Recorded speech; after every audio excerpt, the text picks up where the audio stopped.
Olá! Quem nunca sentiu o coração disparar? E os motivos são muitos. Ansiedade, um susto, expectativa, momentos de tensão, medo ou durante o esforço físico. São situações que fazem com que nosso organismo se prepare para reagir a esses diversos estímulos. No entanto, existem pessoas que apresentam alterações do batimento cardíaco mesmo sem a presença de qualquer estímulo. O coração dispara, ou bate mais lentamente, ou fica descompassado. São palpitações fora de hora, sem motivo aparente. Neste caso, pode-se tratar de arritmia cardíaca. Outra situação comum é estar diante do seu médico em um exame de rotina e ele constatar sopro no coração. Aí vem as dúvidas e os medos. Sopro? O que é isso? É grave? O fato é que quando se trata de coração, sempre ficamos apreensivos. Então, hoje nós vamos fazer um debate sobre essas situações frequentes. Quais são as causas da arritmia e o tratamento? Quem tem arritmia pode fazer atividade física? E o sopro no coração? O que é? Existe sopro inocente? Deve ser tratado? Como? O que é extrasístole? É sobre isso que nós vamos conversar no programa de hoje. Fique com a gente, participe e esclareça suas dúvidas. Está no ar Pense Saúde.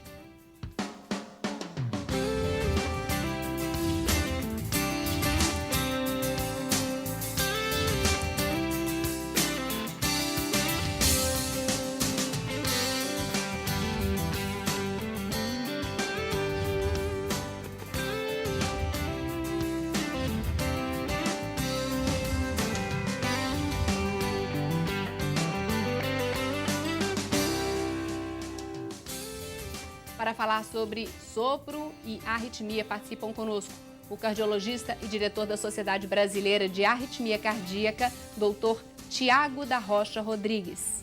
A cardiologista, presidente da Sociedade Brasileira de Cardiologia Regional Minas Gerais e professora da Faculdade de Medicina da UFMG, doutora Maria da Consolação Vieira.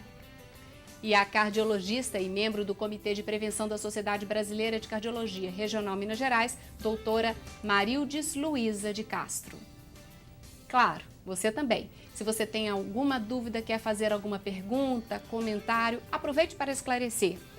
O nosso tema, então, sopro e arritmia. E para participar, você pode mandar sua pergunta por telefone ou por e-mail. Lembrando, o nosso telefone de contato é o 3209-0119. E o nosso e-mail é saude@tvhorizonte.com.br. E eu agradeço a presença de vocês aqui no nosso programa. Como eu falei aqui na abertura, são às vezes achados frequentes nos consultórios, às vezes não necessariamente preocupantes, mas que geram uma certa ansiedade, uma certa apreensão em quem recebe esse diagnóstico. E eu vou querer começar tentando entender, então, primeiro, o sopro no coração, que às vezes é um diagnóstico frequente, muitas vezes até em crianças. O que é isso, doutor Tiago? Bom, o sopro, ele é um achado de ausculta cardíaca. Quando o médico vai examinar o paciente, ele coloca o estetoscópio no peito do paciente, ele vai examinar os sons do coração. E o sopro é uma alteração nesses sons do coração. Quando o coração bate e se relaxa, bate e relaxa, ele produz sons. E o sopro é uma alteração desse som, que tem uma característica mesmo de sopro. E esse sopro tem uma série de características de altura, de intensidade, de timbre, de localização, de irradiação, e que o médico vai analisar aquilo para tentar formular um diagnóstico. E aquilo ali pode ser devido a alguma patologia, mas pode também ser o que é chamado de sopro inocente, que é um sopro que não representa um problema cardíaco, geralmente ocorre em crianças pequenas, com tórax muito delgado, muito fino, e que às vezes dá um sopro que a gente chama de inocente. É um sopro que, às vezes, só do médico examinar, ele já sabe que é um sopro inocente, já pode tranquilizar a família. Às vezes dá alguma dúvida, o médico tem que complementar com algum exame.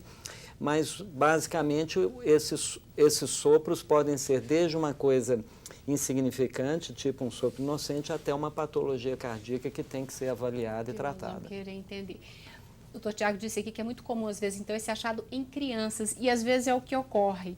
É um exame com o médico por outros motivos e é percebido esse sopro no coração, o que assusta muito a mãe. E existe isso, não é um sopro inocente. Eu queria entender melhor isso e saber se nessas crianças, a partir do momento que elas vão crescendo, evoluindo, amadurecendo, esse sopro tende a desaparecer, doutora Marildes? Sim, geralmente esse sopro pode desaparecer por volta da adolescência, mais ou menos a partir dos 12 anos, mas esse sopro pode persistir também. Agora, sopro é ruído, sopro não é doença. Sopro pode ser uma manifestação, um sinal. É um sinal, né, que a doença pode estar dando para nós médicos quando examinamos o paciente e escutamos aquele ruído que a gente chama de sopro. Mas sopro definitivamente não é um diagnóstico, não é uma doença. Ele pode ser a manifestação de alguma alteração cardíaca ou pode ser, como já foi citado, inocente. Inocente quer dizer, não é nada de mal. Não traz nada de mal para a pessoa.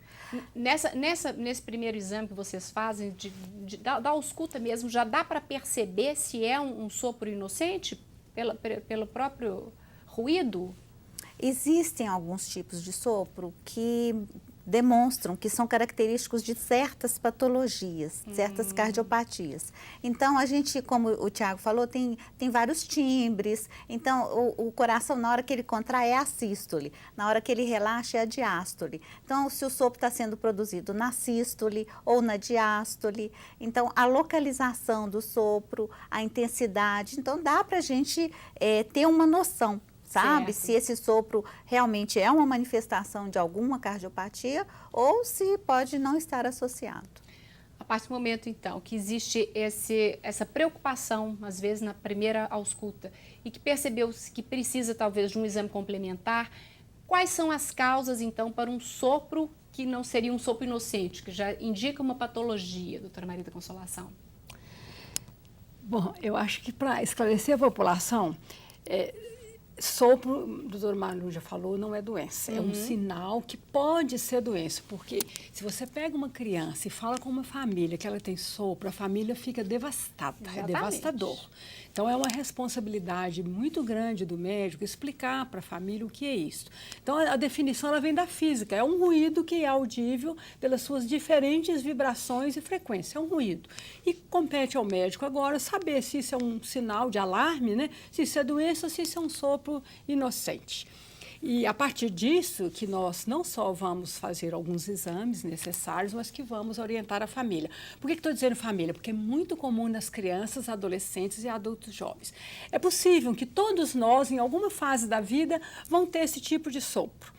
Mas nasce uma criança e ela tem um sopro. Então, a primeira preocupação daquele pediatra, eu não sou pediatra, mas já fiz muito cardiologia infantil, é saber se isso trata de uma doença grave, ameaçadora da vida e se eu preciso tomar alguma medida, se eu estiver em qualquer lugar desse país, eu preciso, às vezes, encaminhar essa criança. Sim.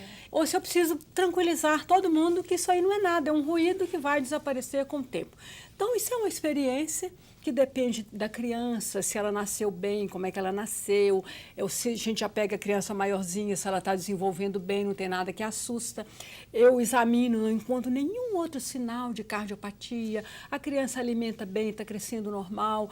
Seja, em qualquer desses momentos da vida, eu não encontrei nenhum outro sinal. É minha conduta. Criança com sopro, não só faço um exame detalhado, mas eu faço um ecocardiograma bem feito, porque neste momento eu preciso fazer uma diferença. Se isso é um sopro inocente, que eu vou dar alta nessa criança, ou nesse adolescente ou adulto jovem, ou se isso são pequenas lesões, sem nenhuma repercussão, mas que precisa ser acompanhada, porque com o passar dos anos, pode ser que eu tenha que tomar alguma conduta. Eu acho que o grande diferencial neste momento é saber se eu estou com um sopro inocente, que é um sopro sem cardiopatia, ou se é uma pequena lesão sem repercussão. E eu preciso orientar essa família ou essa pessoa. Agora, claro que nós vamos ter sopro nos adultos, e é um infarto, é uma doença na válvula, aí nós vamos discutir sobre isso. Então, tem sopros e sopros. O que tem que ficar claro, que nós todos aqui concordamos, é que sopro não é sinônimo de doença. E nem é sinal de gravidade. Grandes sopros podem ser extremamente benignos, como pequenos sopros podem ser a expressão de uma doença grave. Entendo. E é isso que eu quero entender. Que doenças que podem ser essas que geram esse sopro? Já pensando, né? Exatamente. Aí vai depender muito da idade da pessoa que está com sopro. Por exemplo, como a Maria da Consolação falou, se é um recém-nascido, a gente tem que, ou uma criança muito pequena, e o sopro não tem características de ser sopro inocente, a gente pensa em cardiopatias congênitas, que são defeitos de nascimento, que durante a formação do feto o coração sofreu alguma transformação em que nasceu com algum problema. Então as cardiopatias congênitas elas podem dar sopro. E na idade adulta, adulto jovem, principalmente em países pouco desenvolvidos ou em segmentos menos providos socialmente, a doença reumática, as doenças reumáticas da válvula mitral, da válvula aórtica, é uma das maiores causas de sopro. E em pessoas mais velhas já vem infarto, que pode dar sopro, algumas patologias degenerativas. Em pessoas muito velhas, as calcificações das válvulas, né?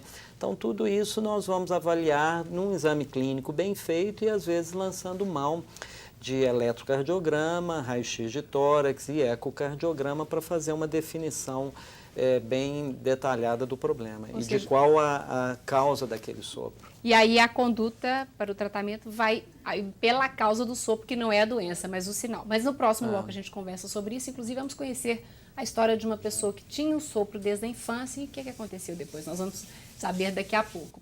Antes de ir para o intervalo, eu gostaria de falar sobre a campanha Faço Parte. Você conhece, já está fazendo? Então, nosso agradecimento. O seu apoio é importante para que a TV Horizonte e os outros veículos de comunicação da Arquidiocese possam cumprir sua missão. Com seu apoio, a campanha quer também construir a Catedral Cristo Rei e atuar na revitalização do patrimônio histórico e natural, que é a Serra da Piedade, em Caeté. Para saber como fazer parte, ligue em horário comercial para a central de atendimento da campanha. O número é 3209-3559, código de área 31. Agora nós vamos para um breve intervalo. Enquanto isso, participe com a gente do programa Sopro e Arritmia. Sobre isso que estamos conversando. Tem alguma dúvida, quer fazer pergunta ou até dar um depoimento? Liga para a gente ou mande e-mail. O telefone de contato é o 3209-0119 e o e-mail é saude@tvhorizonte.com.br. Voltamos em instantes.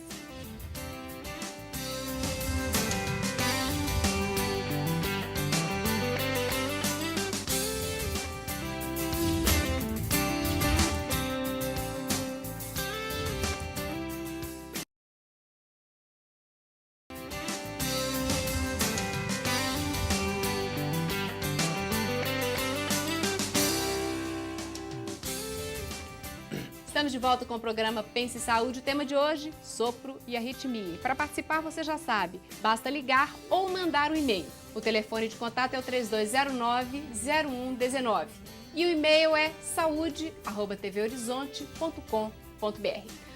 Nós agora, como eu falei anteriormente, vamos conhecer o caso de uma pessoa que em uma consulta rotineira descobriu que tinha sopro no coração.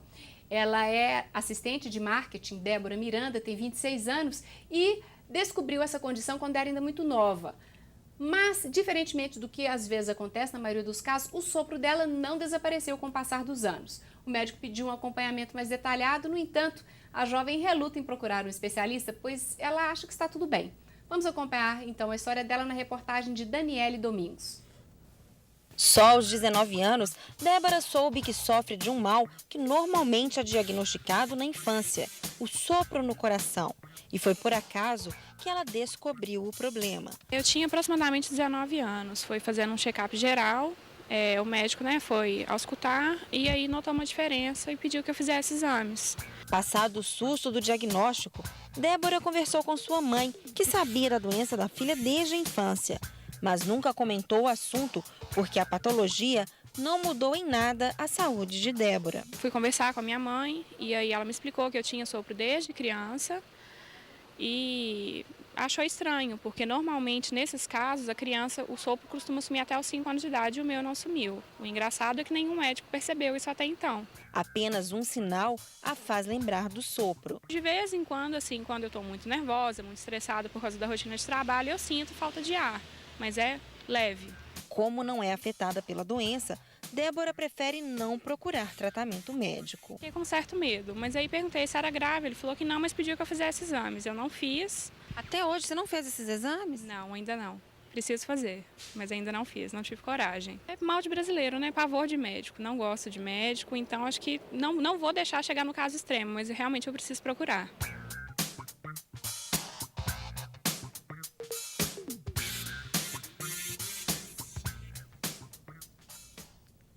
Interessante a história dela, né? Mal de brasileiro, tem pavor. Se existe um problema, então não vou investigar. Mas eu gostaria da opinião de cada um de vocês, o que vocês acham e até do que ela falou. Primeiro ela citou que esse sopro dito inocente, ele tende a assumir realmente com 5 anos de idade, como ela disse ali? Bom, no caso dela, a gente não sabe se é um sopro inocente ou não, né? Por como a doutora Marildes e a doutora Consolação já comentaram, o sopro não é diagnóstico, né? A gente não sabe o que ela tem, mas seguramente ela tem que esclarecer essa situação, né? Porque pode ser uma cardiopatia congênita que vai dar manifestação só em idade mais avançada e pode ter uma complicação mais séria. Assim como pode ser uma coisa benigna, como um prolapso de válvula mitral, que é uma condição muito benigna e pode dar um soprinho no coração. Mas, na realidade, a gente não sabe o que ela tem. Exatamente. Ela também não. Algum comentário também, doutora Marildes? Eu acho que ela deve definir esse diagnóstico, né? E com um exame simples como o ecocardiograma define para a gente, para o cardiologista dela, se é um sopro inocente ou não. E, a partir daí, saber se precisa tomar alguma atitude em relação a uma provável patologia. Então, é importante até o fim. Não parar no meio do caminho como ela fez. Uma outra coisa que ela citou ali também, eu gostaria até que vocês dissessem, ela falou que a única coisa que ela sente de vez em quando é uma falta de ar. Isso poderia estar relacionado ou não? Não sei, porque ela não tem diagnóstico. Nós não sabemos se é um sopro inocente, se é uma outra cardiopatia, aquilo eu volto no começo, né? Ela precisa fazer um eco bem feito, fazer o diagnóstico, e aí nós vamos saber se ela vai ter alta, se ela tem uma pequena lesão, ou se ela precisa de alguma intervenção, ou se essa queixa dela tem a ver com esse sopro. Ela está sem diagnóstico. Certo. Ela está igual o meu pai, não vai ao médico, o médico arruma doença para a gente. Bom, mas aí a partir do momento que se faz o eletrocardiograma, que você citou, o eletrocardiograma ele já pode indicar aonde há problema, quando realmente existe o problema, doutora Marildes? Ele pode dar uma pista, ele não sela o diagnóstico. O exame que vai diagnosticar com mais exatidão para a gente é o ecocardiograma, que é um ultrassom do coração. O eco ele pode estar normal e pode existir uma cardiopatia importante ali naquele coração, o eletro. Entendi. E aí, então, a partir desse diagnóstico é feito o tratamento. Então, assim, não existe o tratamento para o sopro, existe o tratamento para a causa do sopro. A causa do sopro, quando existe. Isso, exatamente. Isso ele que vai indicar. Bom, antes de entrar na arritmia, tem uma outra coisa, já que vocês citaram o ecocardiograma, eletrocardiograma, às vezes a pessoa faz um ecocardiograma, um eletrocardiograma e dá um achado médico e fala, olha, você tem extrasístole. Ótimo. E aí, o que é extrasístole? Bom, a extrasístole é um tipo de arritmia cardíaca, existem várias arritmias. A arritmia é um termo muito genérico que pode... a gente tem dezenas de tipos diferentes. A extrasístole é a arritmia mais comum. É um batimento um pouquinho mais rápido, que vem mais precoce e seguido por uma pequena pausa que a pessoa sente, às vezes, como uma falha. Na realidade, a pessoa chega a sentir mesmo? Na imensa maioria das vezes, a maioria das pessoas tem extrasístoles, só que não percebe. Não sente a extrasístole. E, por algum motivo, em determinado momento, ela adquire uma capacidade de perceber a extrasístole. Quando ela adquire essa capacidade de perceber, ele sente uma palpitação, uma pancadinha no peito, uma falhazinha no pulso, e isso traz muita preocupação e aflição. E da mesma forma como o sopro, que tem desde os sopros inocentes até os sopros que representam alguma patologia mais grave, assim como as situações intermediárias, As arritmias também, e as extracístoles também. Se você tem as extracístoles benignas, inocentes, que são a maioria, aliás, que não representam nenhum risco para pessoas, mas às vezes essas extracístoles podem também estar associadas a alguma cardiopatia que pode estar relacionada a um risco maior para a pessoa. Então, o médico vai ter que, quando tem extracístoles, a gente tem que avaliar, tem que estender a propedêutica, tem que fazer alguns exames para ver se essas extracístoles elas estão num paciente com coração normal ou num paciente com alguma cardiopatia que vai precisar de algum tratamento específico. Só mesmo o médico e o cardiologista que vai poder definir essa situação. Durante um exame desses, às vezes sai, quem já fez, já viu, saem páginas e páginas, né, do eletro ou do eco. A extracístole pode ocorrer em apenas um momento desse exame ou ela é uma coisa mais frequente? Pode ocorrer apenas uma vez?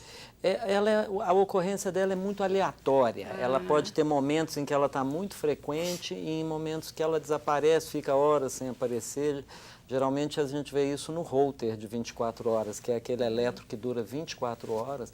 Pode ter horas e horas sem nada e um determinado momento em que elas são mais frequentes. Então pode ocorrer, às vezes, até da pessoa ter, e naquele dia que ela foi fazer um eletro, não apareceu. Exatamente. Bom, já que começamos então a falar nas arritmias, doutora Marisa, eu queria que você então começasse explicando, porque a gente fez até uma abertura aqui no programa falando sobre as mudanças que ocorrem, às vezes, do batimento cardíaco por estímulos.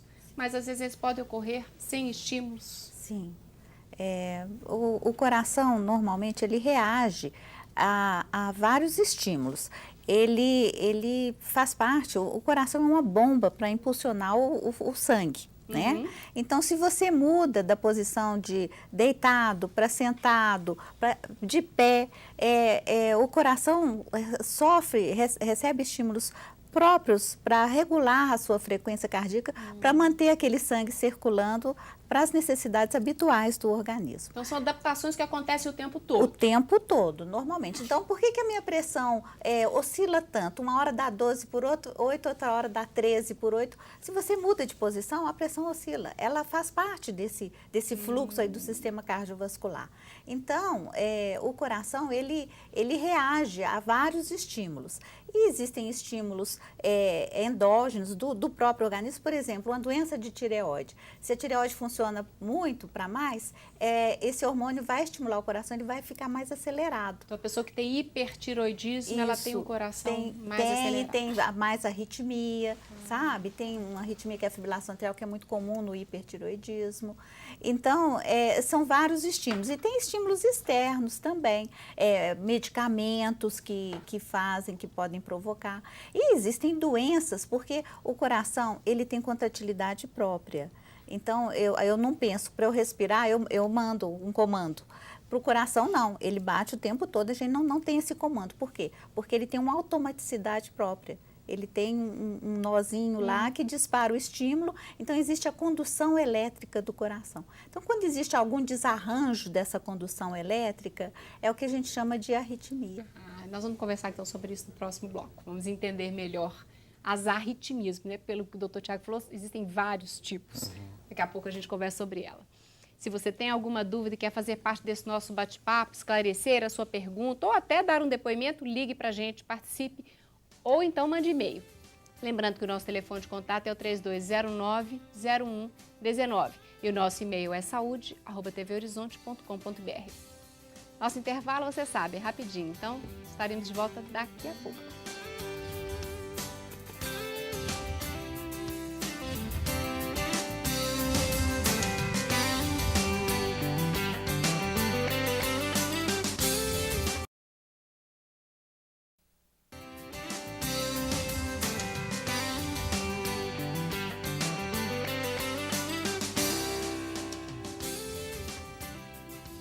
Sopro no coração e arritmia.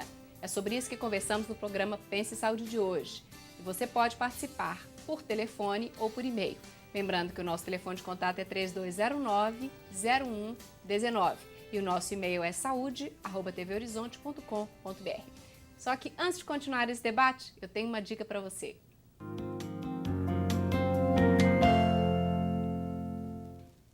E a A dica de hoje é sobre asma, uma doença que gera preocupação e compromete a qualidade de vida. No Brasil, mais de 20 milhões de pessoas sofrem com a asma. A doença é considerada um problema de saúde pública e representa a 4ª causa de internação no Sistema Único de Saúde. Para esclarecer dúvidas sobre a asma, a Associação Médica de Minas Gerais realiza no dia 13 de março, às 19h, a palestra Asma, do mito à realidade, com a médica alergologista doutora Corina Toscano. O encontro faz parte do ciclo de palestras promovido pelos departamentos de Alergia, Pediatria e Pneumologia, em parceria com a Associação Brasileira de Asmáticos. A entrada é gratuita, mas as inscrições devem ser realizadas previamente pelos telefones 3247-1647 ou 3247-1600. Vou repetir, 3247-1647 ou 3247-1600. A Associação Médica fica na Avenida João Pinheiro, número 161, no centro de Belo Horizonte. Participe e pense em saúde sempre!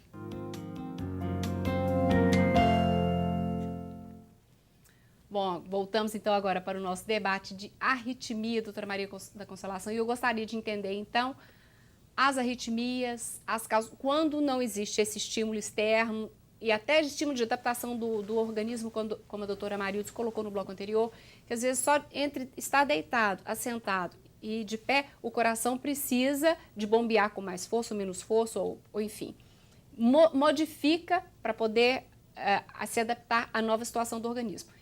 Mas existem arritmias que independem dessa adaptação?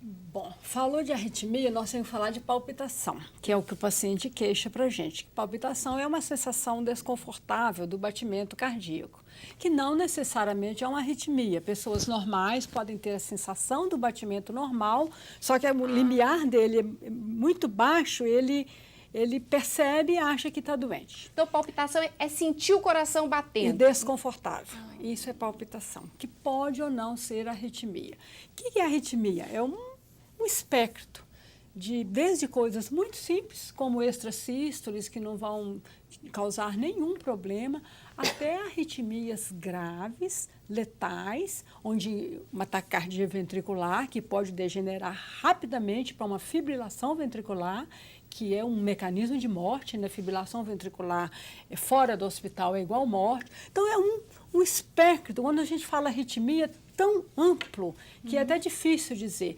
O que precisa ficar, a mensagem, que a primeira pergunta que vem para nós, cardiologistas, é se existe ou não existe uma cardiopatia de base. Essa é a primeira pergunta. Qual a importância dessa cardiopatia? Segundo, essa arritmia ela faz parte desse contexto. Claro que existem arritmias em corações estruturalmente normais, são doenças elétricas, que também, novamente, pode ser desde coisas simples até doenças graves, em pessoas que estruturalmente o coração é normal, digamos assim, mas o sistema elétrico é doente. Então, só para o pessoal de casa entender, porque a doutora Marildes no bloco anterior falou exatamente que o impulso cardíaco é um impulso elétrico, mas às vezes as pessoas estão ligando agora e não entendem quando você fala de um problema elétrico, como assim? Então, é só para a pessoa entender que existe esse... O coração é como se fosse uma arquitetura de uma casa. Ele tem sistema elétrico, ele tem sistema hidráulico, ele é uma bomba.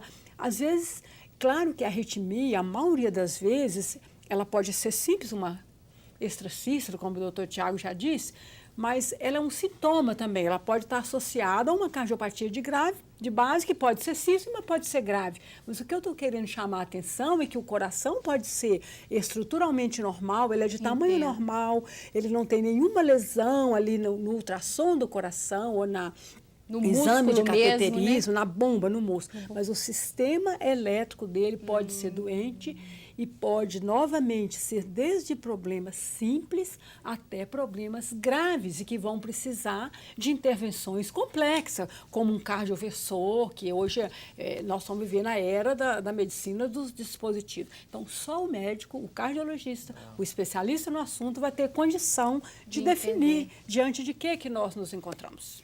E é muito importante também que tem arritmias que às vezes são graves e não dão sintomas. E por outro lado... Pois a pessoa não percebe. Não percebe. Que o coração não percebe e pode inclusive estar correndo um certo risco sem saber.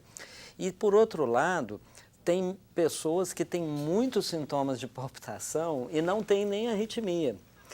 A palpitação pode vir por ansiedade, por sensações de pânico, crise de pânico, a pessoa jura que está tendo uma arritmia, mas não está tendo. Então, é uma avaliação difícil, precisa de ser feito um exame clínico bem feito, em que o médico tem que ter tempo para ouvir as queixas da pessoa, tem que fazer uma anamnese completa, saber os antecedentes, ver os exames, avaliar, fazer um exame físico bem feito, um eletrocardiograma bem feito, muitas vezes complementado com o ecocardiograma e a radiografia de tórax, para a gente poder saber se a pessoa tem uma arritmia benigna ou se tem uma arritmia mais grave que precisa de uma intervenção complexa. Então, é o cardiologista com um bom exame que vai poder determinar em qual faixa desse espectro que o paciente está situado. Depois eu vou querer saber as causas, mas antes eu queria entender, quando a gente fala em arritmia, a gente pensa em palpitação, a gente pensa em coração acelerado às vezes, doutora Marilza. Mas pode ocorrer o oposto, ou seja, a arritmia ela pode estar relacionada ao coração bater às vezes mais lento do que normal, ou alternar entre mais lento e mais rápido. Existe tudo isso que você perguntou. Então, geralmente as pessoas associam a arritmia com taquicardia. Taquicardia é o coração com a frequência mais rápida. A frequência cardíaca normal oscila entre 50 e 100. Acima de 100, taquicardia. Abaixo de 50, a gente chama de bradicardia, que é o coração lento. E existem bradicardias que podem ser perigosas, tá? Por exemplo, um coração bem condicionado, habitualmente, ele vai diminuir na sua frequência cardíaca de repouso. O atleta é bradicárdico e é normal. Entendo. Então, o atleta pode ter uma frequência cardíaca muito baixa e porque não ele ser se doente. Condicionou. Isso, porque o coração condicionou. Por que a gente pede para o paciente fazer atividade física regular?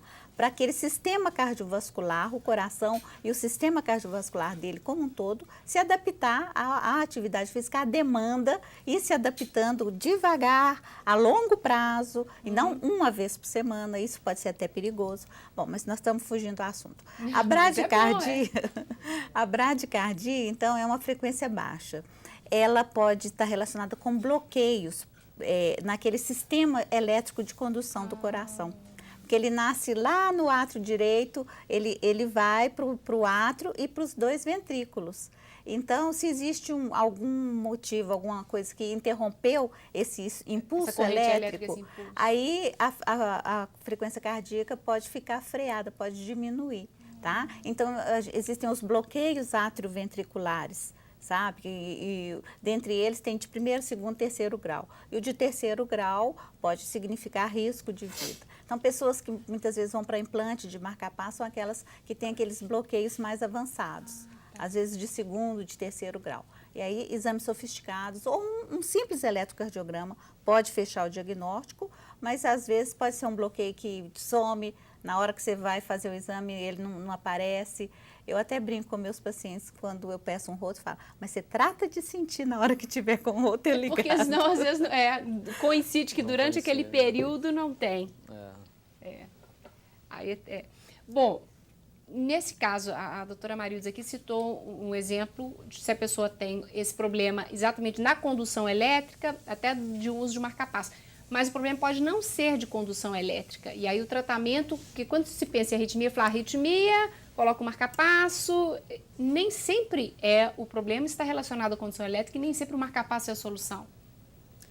Bom, a arritmia está sempre relacionada ao sistema elétrico do coração. Ah, tá. Então, sim. O que a gente está dizendo é que, geralmente, ela vem associada a um problema mecânico do coração. Tá. Uma doença nas coronárias, um infarto, uma doença nas válvulas, um coração dilatado, ou um coração muito grosso, hipertrofiado. Então, tem a arritmia, mas ela faz parte de um problema mecânico ali do coração, estrutural. Não necessariamente. Pode vir só a doença do sistema elétrico, primária dali. Entendi. É isso que a gente está tentando dizer. Entendi, agora entendi. Tá bom, né? E aí o tratamento, então, vai Novamente ser direcionado de acordo com o da causa. a doença de base e o tipo de arritmia, porque elas são várias. Cada uma vai ter um tratamento, uma abordagem específica, paralelamente com a cardiopatia de base. Daqui a pouco a gente conversa. Eu quero entender se a doutora Marilza falou da importância que ela citou da atividade física para as pessoas, para manter um bom condicionamento e um coração saudável. Mas a pessoa que tem arritmia pode fazer atividade física? Mas a gente vai conversar sobre isso no próximo bloco e aproveitar para responder as suas perguntas que chegaram de casa. Se você ainda não perguntou, às vezes dá tempo, liga para a gente, 3209-0119 ou mande e-mail para saúde@tvhorizonte.com.br. Nós vamos para um rápido intervalo, mas é rapidinho. Voltamos já já.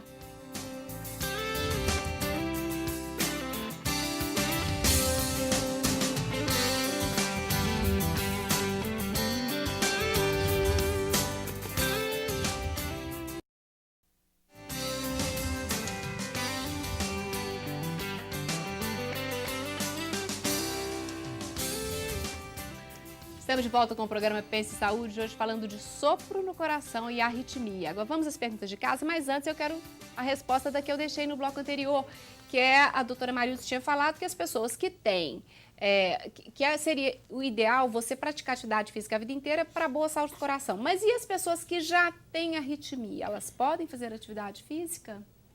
Depende. Depende da arritmia, do tipo de arritmia e como a doutora Consolação está enfatizando aqui sempre a causa da arritmia. Existe uma cardiopatia envolvida nisso, existe uma doença cardíaca de base que leva à arritmia. Por exemplo, a hipertrofia miocárdica, aquele coração muito espessado.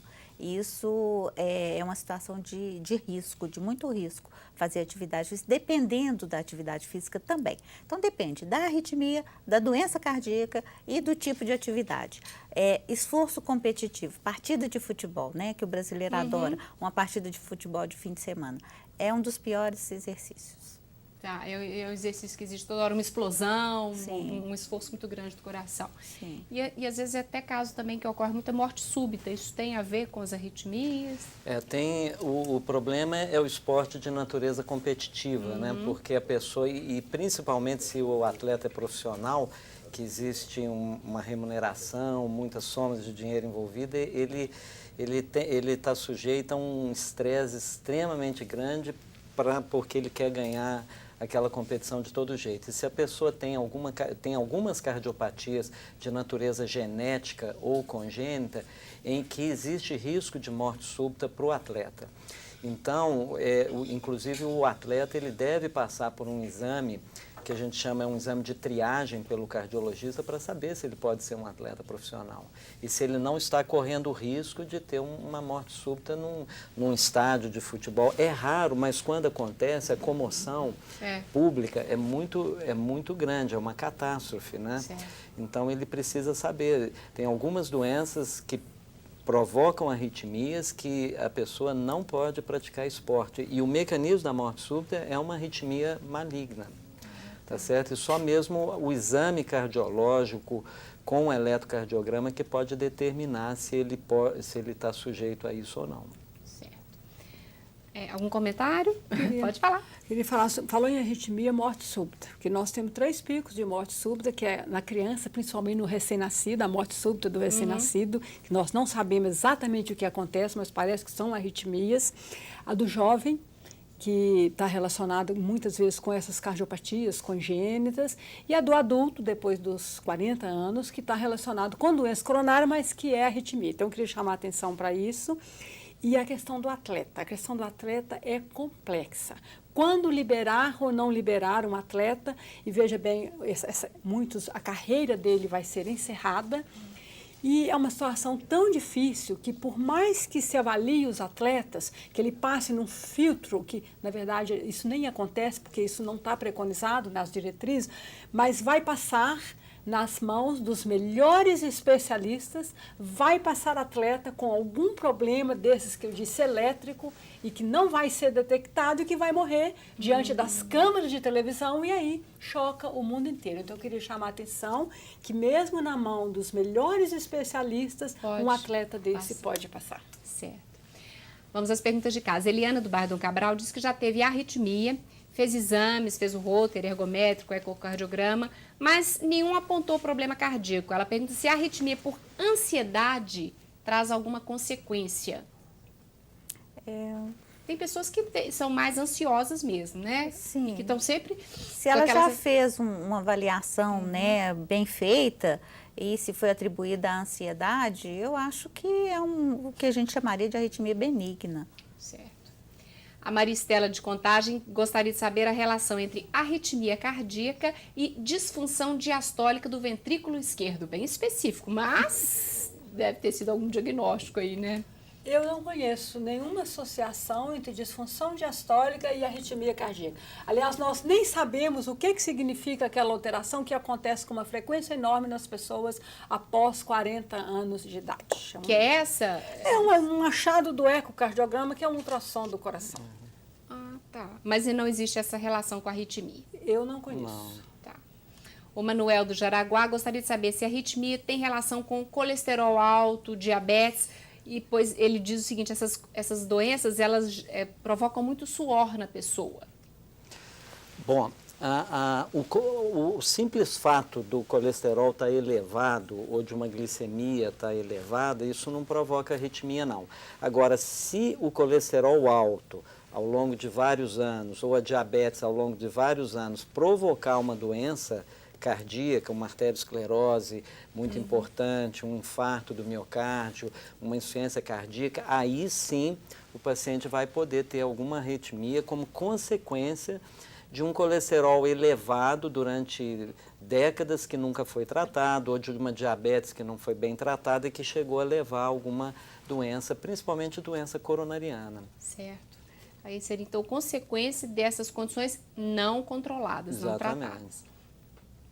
O Renato, lá de Santo André, ele gostaria de saber o que é ponte no miocárdio. As coronárias são as artérias que nutrem o coração. E algumas pessoas normais podem ter um trajeto que passa dentro do músculo cardíaco e quando ele bombeia o sangue, isso pode dar dor. De um modo geral, isso é uma condição benigna. Um trajeto dentro do músculo. É o trajeto dentro do músculo cardíaco, chama ponte miocárdica. O Aguinaldo de Venda Nova diz que a esposa teve uma arritmia, ficou inclusive com a perna bamba, coração disparado, teve até mesmo que ir ao médico. Fez uma série de exames, mas parece que tudo deu normal. Ele gostaria de saber se pode ser algum problema cardíaco. Foi um evento isolado? Isolado, pelo único, que ele citou aqui. Pode ser, mas pode não ser. Porque pode ser só uma ansiedade mesmo.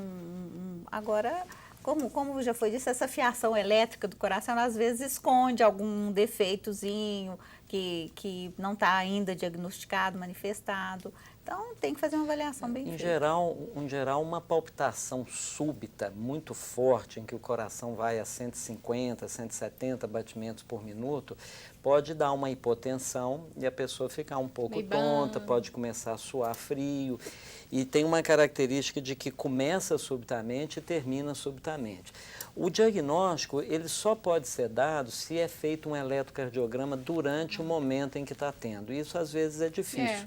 E tem muitas pessoas com corações estruturalmente normais e que podem ter um focozinho ali no coração que pode fazer disparar o coração. Geralmente são arritmias que causam muito mal-estar, mas não têm risco de vida, mas que têm um tratamento específico. Para melhorar esse mal-estar, para parar de ter isso. A Raquel, ela tem 43 anos, teve sopro na infância que persistiu até a vida adulta. Fez tratamento, descobriu que tinha um problema na válvula cardíaca, mas que o sopro tinha desaparecido. E ela ainda pergunta, sopro tem cura? Ela pode voltar a ter sopro no coração novamente? O que fazer para evitar que volte? Sopro não é doença, então o sopro não se cura. Então, o sopro provavelmente é alguma manifestação, um prolapso mitral que passou desapercebido. Como ela citou, ela tinha um problema na válvula cardíaca, né? O mais comum é um prolapso da válvula mitral. É um defeitinho que não traz nenhuma consequência, a não ser que essa válvula vá degenerando e aí esse sopro vai aumentando, não desaparece como aconteceu com ela. A próxima era exatamente isso, a Maria do Horto. O que é prolapso da válvula mitral e quais as consequências? Se existe existe como reduzir esse problema? Pode falar, doutora Maria. Se você olhar no dicionário, o que é prolapso? Deslizamento de um órgão ou parte de um órgão para outra cavidade. Prolapso retal, prolapso uterino, prolapso mitral. O que é o prolapso mitral? É uma válvula um pouco maior do que ela deveria ser, em desproporção com a cavidade cardíaca.